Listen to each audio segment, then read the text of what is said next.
Erasmus Castle looms on the outskirts of Pretoria like a relic from another time, quiet, elegant, and disturbingly still.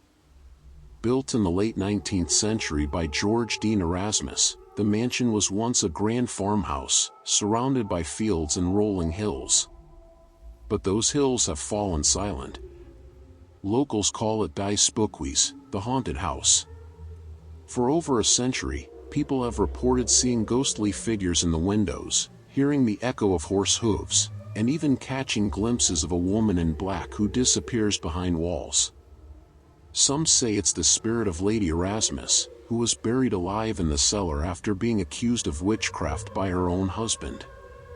Others whisper about something older, a presence buried beneath the foundation, unearthed when the first stones were laid.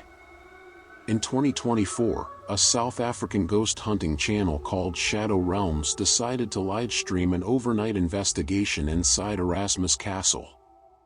The team, for members led by a skeptical ex-police officer named Sizwe Malangu, received special permission from the city council. "We'll prove it's just old wood and local legend," he said to the camera. They set up equipment, motion sensors, infrared cameras, EVP recorders.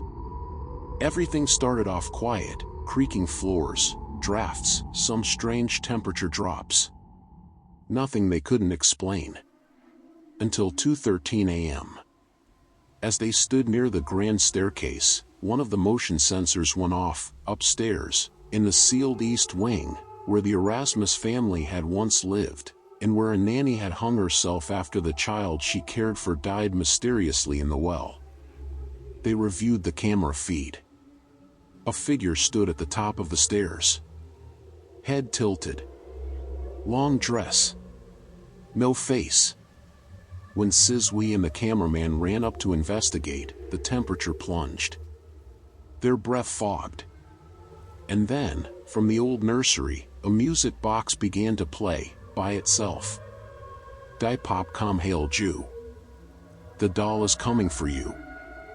It was an old Afrikaans nursery rhyme. But no one had opened the box. The EVP recorder then picked up whispering. Repeating one word, begraw. Buried. That's when they heard the scratching.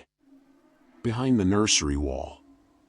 As if something was trapped inside. Sizwe, refusing to be spooked, took a crowbar and pried open the wall.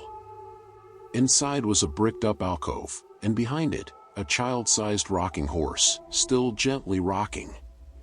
When he reached inside to touch it, his fingers came out wet, with what looked like fresh blood. Then the lights went out.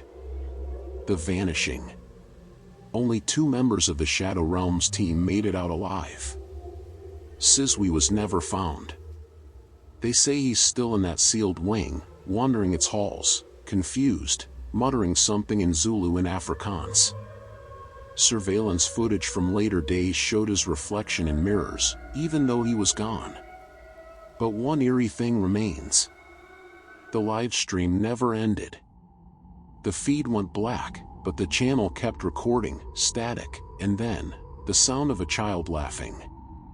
Every midnight since, the channel reactivates briefly and plays one frame from that night. A man standing in the window of Erasmus Castle, his mouth wide open, screaming silently. If you like my video, don't forget to subscribe.